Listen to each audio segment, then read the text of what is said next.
Hello everyone, I'm Brian. Today I'm going to react into Living in the Present Can Be a Big Problem, Acharya Prashant. So this is kind of an interesting one. I was looking for a video of his, and it's like, why is living in the present can be a big problem? Because Eckhart teaches to live in the present.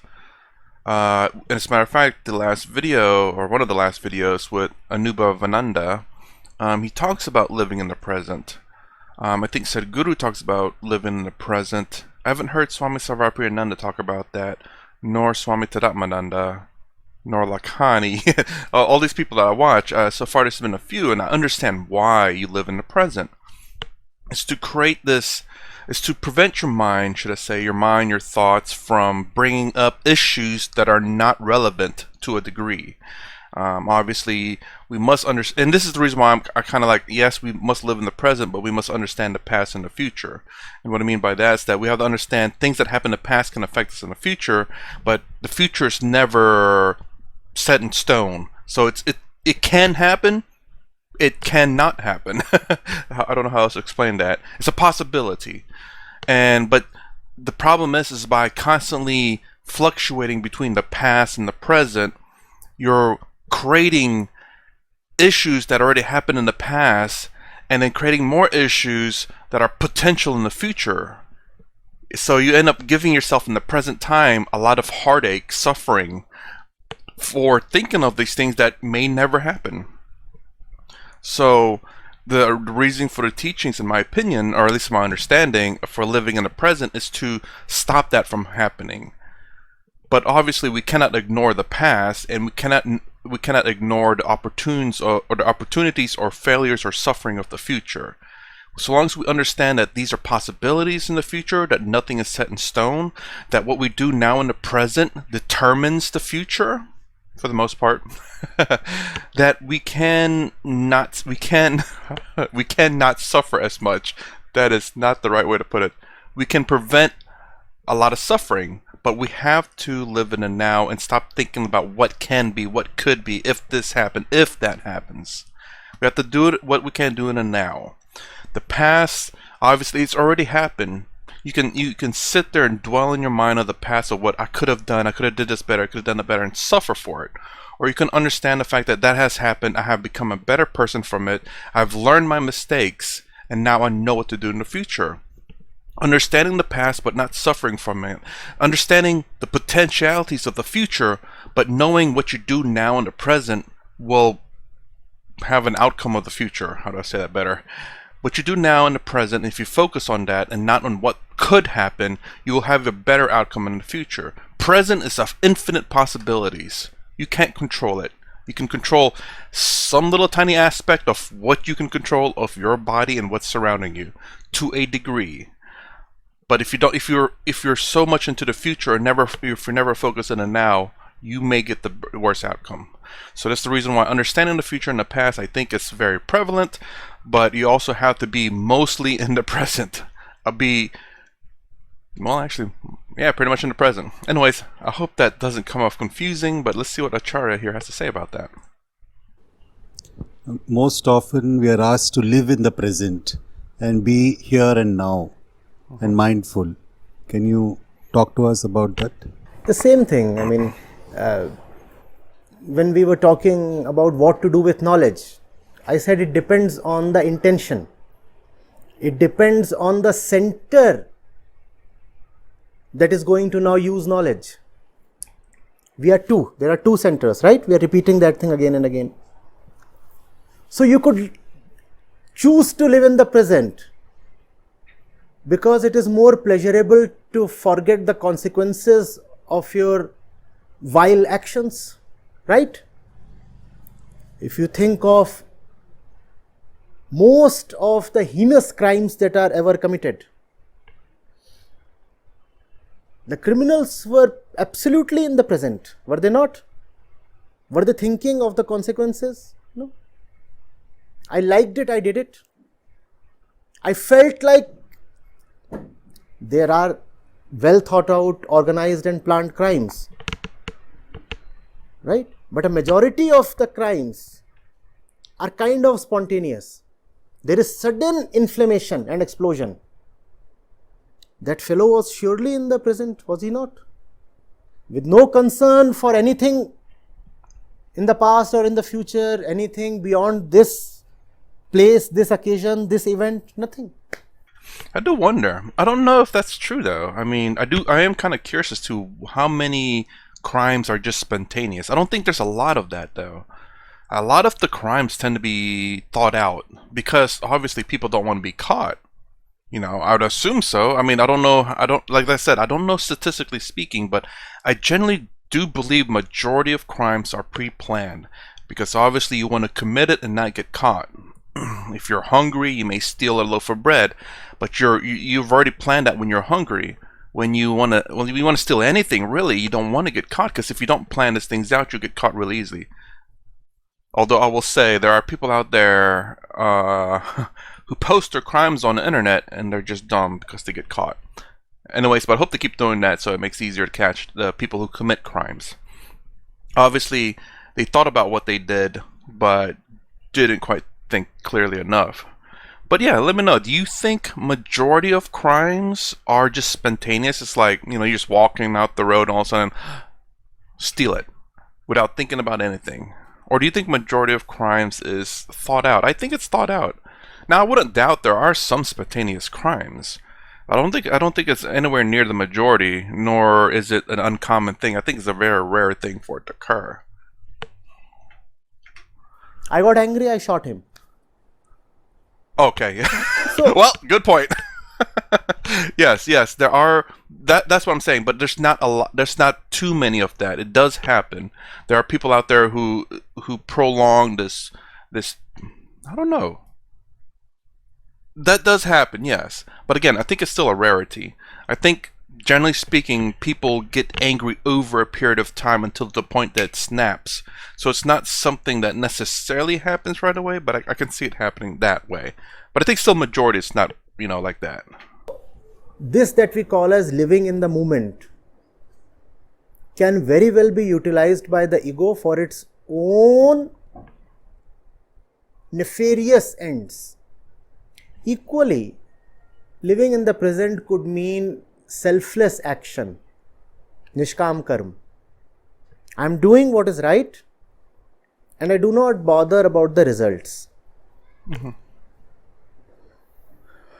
Mostly what we do is from the wrong center. So when it comes to living in the present, that too is mostly from the wrong center. Whenever you have heard such words or phrases, come on, let's do it right now. Do they point at something auspicious? Do they? Do they? In fact, we are so reluctant to do the auspicious thing right now that the saints have had to teach us that the right thing must be done instantaneously. Kal kare so aaj kar. What is it that we rather do instantaneously? All the wrong things. So you'll have a TV ad telling you, come on, do it right now, abhi. Are they telling you to gain instant nirvana? No. They are telling you to go and right now buy the most worthless product possible.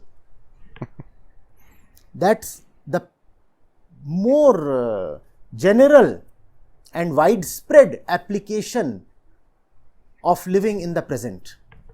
Just do whatever nonsense comes to your mind. I will say I agree with them to this, to certain. Now, obviously, crime is a bit different from just living spontaneously. Now, I do see that as coming up to be more and more common, to a degree. A lot of people say, it's like, oh, I just want to be spontaneous and just drive out in the middle of nowhere. I'm like, with no plans whatsoever, just drive. Like, I can see the thrill in that. Obviously no plans, just drive somewhere and you could discover something wonderful. Or it could be something stupid where you get stuck and you're like, now you're stuck.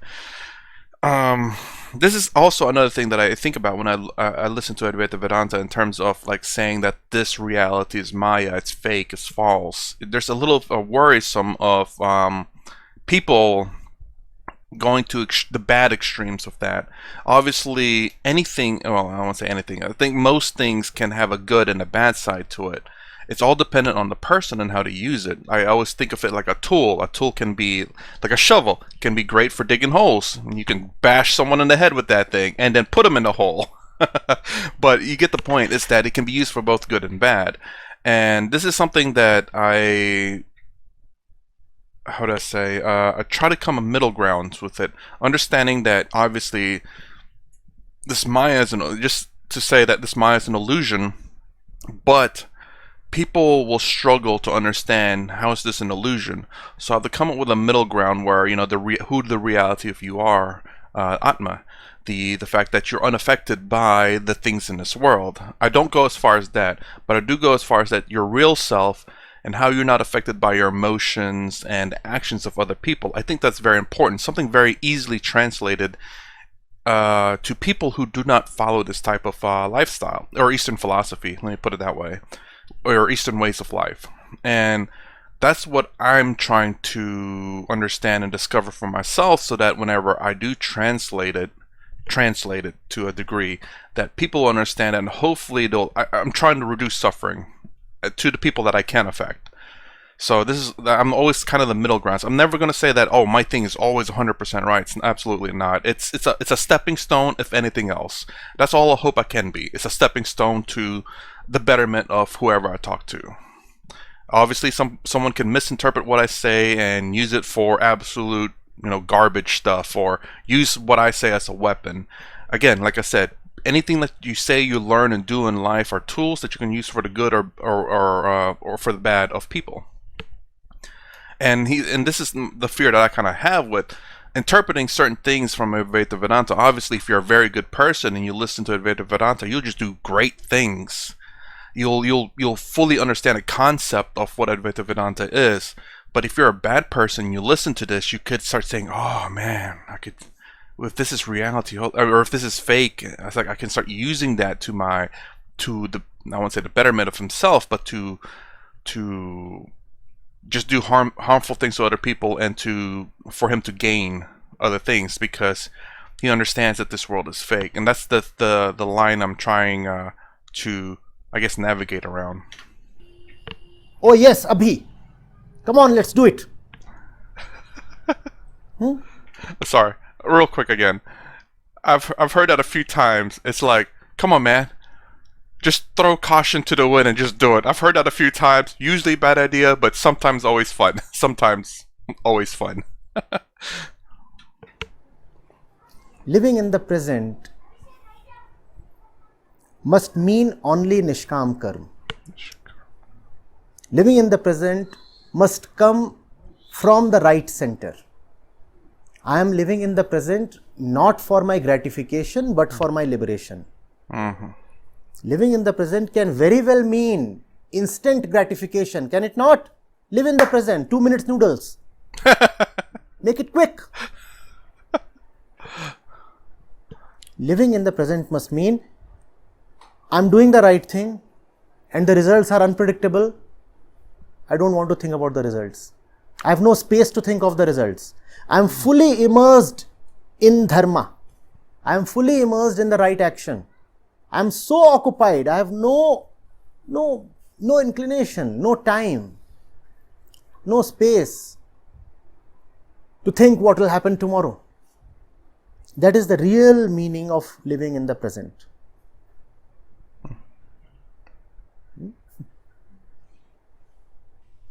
So I'm just curious, in this terrain that you're traversing, which is quite vast, where do we locate specific ideas or concepts like beauty or vocation or meaning, those sorts of things that I think provide a lot of nourishment to people? So how does that fit in? All these words that you just mentioned have very clear spiritual meanings and connotations. So which one was the first you said? Beauty. Beauty, right? Beauty. So beauty then is an absence of ugliness. How do you define ugliness? Ugliness is that which makes you cringe. You look at something ugly and what's your experience, your reaction? What is it? So this is ugly, right? So what is ugly? Those who have known have said the world is an ugly place. What is beauty then? Freedom from the world. That alone is Saundarya. So Satyam Shivam Sundaram. The truth is beautiful. The truth alone is beautiful. Nothing else is to be called as beautiful. So then, what do we call beautiful in this world? Or is everything completely ugly here? No, no, no, no, no. In the world itself, if you have the right intention, you will find means that take you to the truth. They too can be called as beautiful. They too can be called as beautiful. Anything that takes you to the truth is beautiful. And truth is the supreme beauty. What is truth? A total dissolution of the little ego, the little self. That is truth. So, when do you call a face beautiful? When do you call somebody's eyes beautiful? Tell me now. Is it when they're not wearing makeup or some way of changing the colors of their eyes, because then they'll be hiding the reality of what color their real eye color is, or or what their face is? But the thing is, though, that beauty is in the eye of the beholder. So what one person finds as beautiful, the other person may find as ugly. Could we say that in some people may think the world is beautiful? I don't know if there's a lot of people that say the world's beautiful. I mean, there are some people that say the world is beautiful. They can see the beauty in the world. It's not to say that the world is all beautiful, but they can understand certain aspect of the world is beautiful, and obviously there's always going to be an ugly side to the world.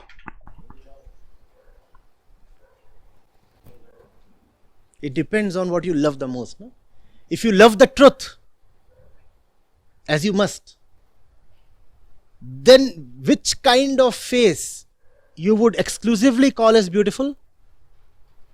Face that radiates truth, face that takes you to the truth. That is to be called as beautiful. Instead, if you have a face that is so attractive that it pulls you away from the truth, that is to be labeled as the ugliest. So commonly, faces that we call as beautiful are to be called as the ugliest in spiritual parlance. Because those faces are deliberately designed and cultivated to disturb you, to possess you, to own you, to pull you away from anything meaningful in life. The same words in a spiritual dimension not only change their meaning, they invert their meaning.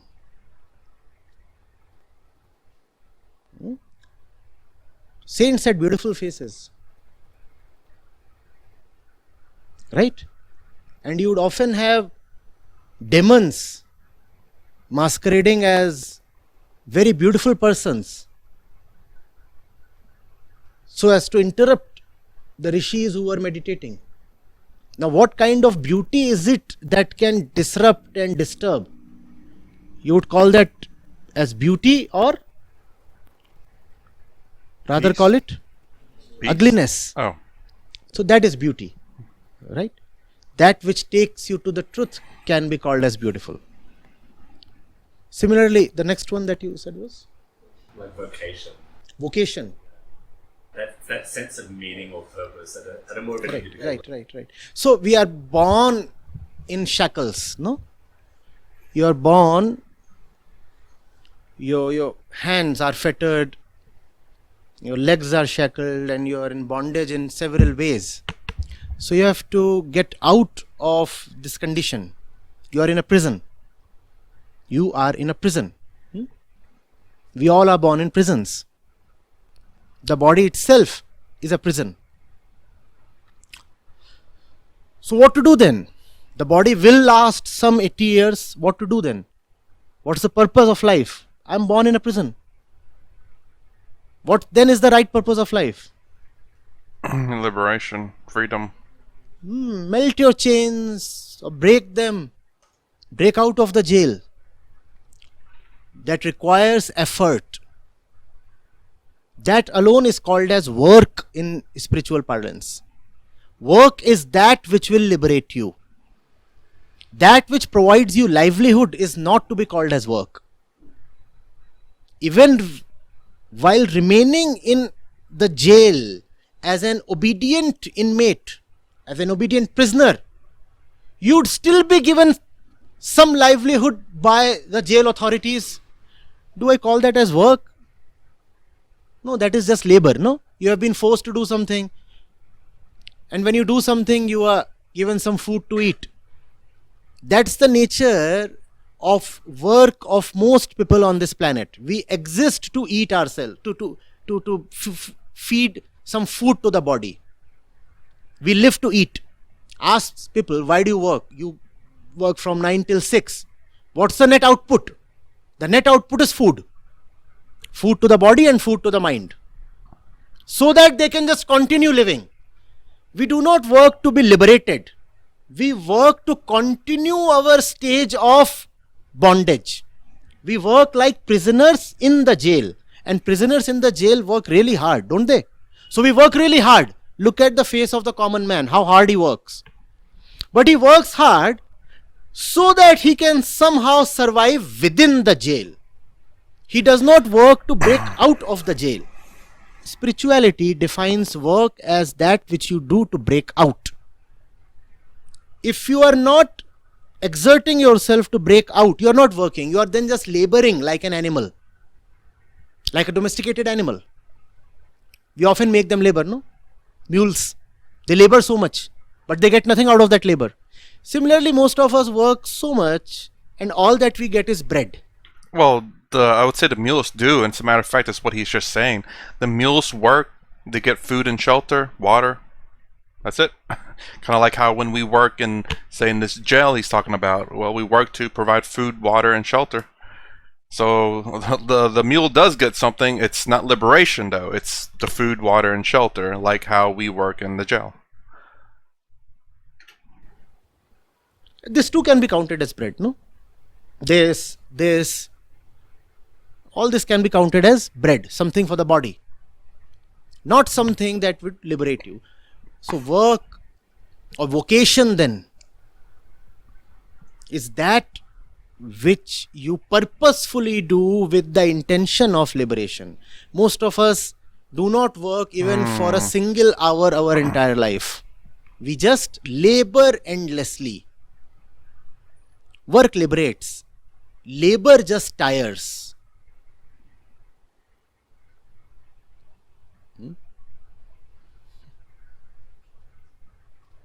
What do you deem as work? Oh, real quick. Yeah, I was gonna say. I see what it's saying. The meaning of life is liberation, especially according to Eastern philosophy. Now, obviously, if you have Western philosophy, it could mean different things. I don't know what Western philosophy entails, but what is it? Some people think working a 9-to-5 job is the purpose of life. It's not. I've always thought before the purpose of life is whatever you make it to be, whatever you deem to be meaningful in your life. I still agree with that. But because I think if you do something that you enjoy and that you love, you will, in a sense, not suffer from it. So in a form, it is a form of liberation. It may not be the ultimate liberation, but it's a small form of liberation in the material world. And hopefully that will sustain you for the rest of your life, but I don't know. There's people out there who love what they do. They love their job because they're doing something good. It's making them feel good. Obviously, I know that everything in the world is temporary, but there are some people who, I guess you could say it's kind of like bhakti yoga, where they are devoted to this because they really believe in it and they become liberated by it. It may be something that perhaps we cannot understand, or people, like, because we have not found this I guess some of those people would call it a higher calling in life, even though it's like working with animals or building shelters or whatever, giving to the poor, taking care of the poor, whatever it may be. They find that liberating because they feel so good doing it and they want to do more and they're so devoted to it, i.e. bhakti yoga. That's how I understand bhakti yoga. Bhakti yoga is love for like a divine being, but I like to think of it more along the lines of something that you devote yourself to passionately, and that I want to say makes you feel good, but in some sense liberates you to a degree. I think I'm working. This moment. I might be wrong. Maya. Who knows? Yeah, so I see, and this is the thing too. I've the understanding that this reality is Maya, living in the moment without thinking about the future or the past can be troublesome because you can end up repeating your mistakes. But I think this is why I come to this middle ground where I think that, understanding, I say that a lot, understanding your past but not suffering from it. I'm sure that's very possible. I try to do that, and I don't necessarily suffer from my past. I mean, don't get me wrong, there's still like a few past things that I suffer to this day for it. If I think about it, I will suffer from it. But most of the things in the past I can think about and use that to my advantage for living in this world, of course, the material world. And if people say out there, oh, this material world is fake and everything, it's like, yes, I understand what you're trying to say, but I'm trying to come up with this middle ground where, can we accept this world as reality and still gain liberation? As a matter of fact, I asked a question to one of the swamis. He hasn't replied yet. I'm hoping he'll make a video of it. And I'll post it on my channel. I'll link to it. Just a video saying, hey, here's the thing. I don't know if that's the right way to do it, but that's how I'm going to do it. And you can see the answer. But anyways, I guess I'm trying to come to this middle ground where I'm a stepping stone towards hopefully the betterment of whoever that person gets inspired by, who I inspire by, hopefully. That's the only thing I can do. That's the one thing I want to do. One of the things I want to do in life is hopefully get people to understand these things, this middle ground things, let me put it that way. It's not true liberation by no means, but hopefully it's a stepping stone towards that, or at the very least a way of reducing the amount of suffering in life they have. So that's I do wonder if other gurus and swamis would agree with that. I know Eckhart talks about living in the present, but I have not watched many of his videos because they end up getting blocked. And I think obviously that you should remember your past and think about the future. But the problem I think most people have with that is the fact that we suffer by doing this. But if we can find a way to not suffer and think about the past and the present, I think that would be the ultimate goal, perhaps. That way you do not repeat the bad things in the past, and also you can think about the future, about what you need to do now to better yourself in the future. But not think of the negative things, like, oh my gosh, if I do this, oh, what's going to happen in the future? Start getting this negative aspect, negative karma. But yes, anyways, that's my reaction to living in the present can be a big problem. If you like my content, please consider subscribing, thumbs up, thumbs down below. Thanks for watching. I'll see you in the next vid.